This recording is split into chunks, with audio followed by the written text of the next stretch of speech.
देता है। अंत में आयोजक डॉक्टर राजेंद्र सिंह ने सभी अतिथियों का आभार जताया। सर आज आए हैं यहाँ मदिया पार्क में, आज के कार्यक्रम के बारे में बताएं। आज हम लोग भारत और चीन युद्ध में जो शहीद हुए थे उनके परिवारों के साथ हम लोग आज यहाँ श्रद्धांजलि कार्यक्रम में शामिल हुए थे।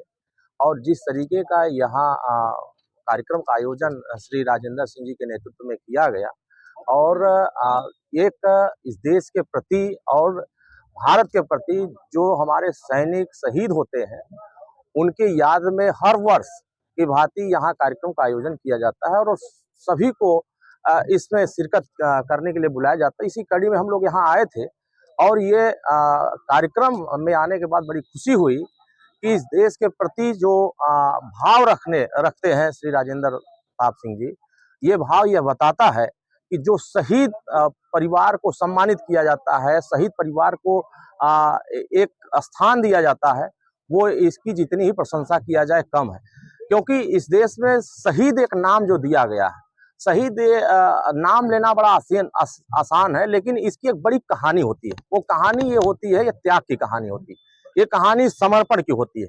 और भारत के प्रति जो एक प्रेम होता है, अटूट प्रेम होता है, वो वीर शहीदों को याद करने पर यह मिलता है कि इनकी जो कुर्बानी होती है, जो इनकी संघर्ष होता है, त्याग होता है, समर्पण होता है, वो देश सबसे पहले, भारत देश पहले होता है, फिर व्यक्ति होता है। तो इसमें इनको हम लोग उस नजरिए से देखते हैं कि हर एक देश में नागरिक जो सुरक्षित हैं, हमारे बॉर्डर पर जो हमारे सैनिक हैं, जो भारत की सीमाओं पर खड़े होकर के भारत की सुरक्षा करते हैं, भारत के नागरिक की सुरक्षा करते हैं, अगर उनके परिवार का कोई व्यक्ति चला जाता है तो हम लोग उनको उस स्थान पर रखते हैं कि वो हमारे भारत के वीर सपूत चले गए। हम उनकी याद में बराबर उनको अपने जीवन में याद करने के लिए कार्यक्रम का आयोजन करते हैं, उनको याद करते रहते हैं। तो मुझे लगता है कि यह आयोजन आने वाले समयों में इनका जो समर्पण रहा है, त्याग रहा है, और शहीद जितने परिवार के व्यक्ति अपने अपने परिवार के शहादत दिए हैं, उनके परिवार के लोग गए हैं, हम सभी लोग उनके परिवार को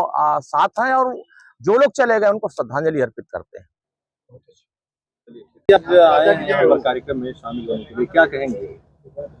आज यहाँ पर हमारे बड़े भाई के रूप में राजेंद्र सिंह जी के नेतृत्व में ये जैसे हर साल एक श्रद्धांजलि सभा के रूप में आयोजित होती है। हमारे 1962 के युद्ध में, चाइना और भारत के युद्ध में शहीद हुए स्वर्गीय भगवती सिंह जी को श्रद्धांजलि अर्पित करने के लिए यहाँ पे हम आए हुए हैं। और उनके जीवन को यदि देखा जाए तो हमारे देश के लिए उन्होंने काफ़ी कुछ किया। और 1962 की जो युद्ध हुई वो इतिहास के कालखंड को भुलाया नहीं जा सकता, क्योंकि चाइना ने जिस प्रकार से हमारे देश पे हमला किया, उस समय की राजनीति और जो सेना थी उसका किसी और के हाथ में, गलत हाथों में उस समय जो है था। इसलिए युद्ध का परिणाम भी आप लोग जानते हैं क्या हुआ। लेकिन जो हमारे वीर जाबाज थे, हमारे देश के जो हमारे वीर सैनिक थे, उनके परिवारों को काफ़ी कुछ क्षति हुई। और आज उसी के संदर्भ में यहाँ पे हम स्वर्गीय भगवती सिंह जी के श्रद्धांजलि सभा के रूप में यहाँ पे आए हैं। हम उनको नमन करते हुए, श्रद्धांजलि अर्पित करते हुए उनको प्रणाम करते हैं। और उनके परिवार को हम ये कहना चाहेंगे, ख़ास तौर से राजेंद्र भैया के लिए, कि आपने जिस प्रकार से आपकी एक सोच है, आपकी सोच को जो है आगे आपकी पीढ़ियां भी उसको आगे करें। और स्वर्गीय भगवती सिंह जी को नमन करते हुए हम अपनी बात को। अध्यक्ष जी, अभी हम लोगों ने शहीद परिवार से भी बातचीत की, जैसा कि अभी क्षेत्र में तमाम शहीद परिवार हैं जो अपने आप को उपेक्षित महसूस करते हैं, शहीदों के लिए कुछ खास नहीं किया जा रहा है। तो क्या आपको मतलब आपकी सरकार है, भाजपा की सरकार, क्या अपने सरकार के सामने कोई प्रस्ताव रखेंगे शहीद परिवारों की तरफ? नहीं, बिल्कुल। अभी हम लोगों ने, अभी आप देखे होंगे, 1 महीना पहले की घटना है, मैं निजामाबाद विधानसभा में गया था। पार्टी की तरफ से खास तौर से हम लोगों को लगाया गया था कि जो हमारे शहीद परिवार हैं, आप लोग उनके यहाँ जाइए, उनके परिवारों से मिलिए। हम लोग गए, पुष्पांजलि भी अर्पित किए, उनके परिवार को साल के माध्यम से और जो हमारी सरकार की योजना थी उसके माध्यम से हम लोगों ने जो है सम्मानित करने का काम किया। 3-4 जगह मैं, आप फेसबुक भी मेरा देखेंगे, 1 महीने पहले तो मैं करीब दौड़ा करके एक विधानसभा मुझे मिली थी, बाकी हमारे क्षेत्र प्रदेश के नेता हैं, सबको लगाया गया था। सभी लोगों ने जो है, और भारतीय जनता पार्टी की सरकार, खासतौर से हमारी मोदी जी की सरकार, आप जानते हैं उनके आने के बाद 2014 के बाद सेना का जो मनोबल बढ़ा है, सेना को हर तरीके से, आप देखते होंगे हमारा सियाचिन जो ग्लेशियर था, वहाँ पे पहले की सरकारों ने कोई इतना जूता वगैरह जो भी था हमारे उस तरीके से उनको नहीं मिल पाते थे, लेकिन आज सरकार सबसे फर्स्ट प्रायोरिटी अगर किसी को दे रही है तो सेना के लिए दे रही है। तो इसमें कहीं से कोई कोताही नहीं है। भारतीय जनता पार्टी की सरकार पूर्ण रूप से सेना के सम्मान में कहीं से पीछे रहने का काम नहीं किया है। मैं डॉक्टर राजेंद्र सिंह हूँ, शहीद परिवार से हूँ। और आज जो कार्यक्रम रखा गया इसके बारे में बताएं। 21 नवंबर 2025 आज की जो यह तारीख है, अपने आप में एक बहुत कुछ मायने रखती है।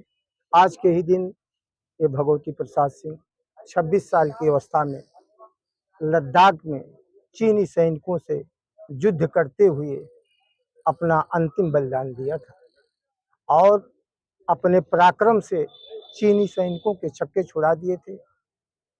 वह समय इतना भयानक था कि हिंदुस्तान के पास वो संसाधन मौजूद नहीं थे। फिर भी 1962 में हमारे हिंदुस्तान के जवान उस लेह लद्दाख में माइनस तापक्रम में लड़ते हुए अपने बहादुरी का जो परिचय दे रहे थे, चीनी सैनिक उससे हताहत हो गए थे और अपनी रणनीति बदल करके बमवर्षक विमान से भारतीय सेना के ऊपर बम की बारिश करवा दी, जिसमें इनकी टोली के शहीद, खुद भगवती सिंह सहित इनके टोली के करीब 7 लोग अपना अंतिम बलिदान दे दिए। हंसते हंसते भारत माता की जयकार लगाते हुए हमेशा हमेशा के लिए इस भारत माँ की रक्षा करने के लिए अमर हो गए। आज उनकी यह तिथि है। उस तिथि को हम लोग मिल करके एक प्रेरणा के लिए, समाज में एक दायित्व के नाते ये बच्चों में एक संदेश जाए कि जो हमारी रक्षा करने के लिए अपना सब कुछ बलिदान दे दिया है, हम आज उसके जन्म शहादत दिवस पर एकत्रित होकर के उसको माल्यार्पण करते हैं, श्रद्धा सुमन अर्पित करते हैं और लोगों में एक संदेश देते हैं।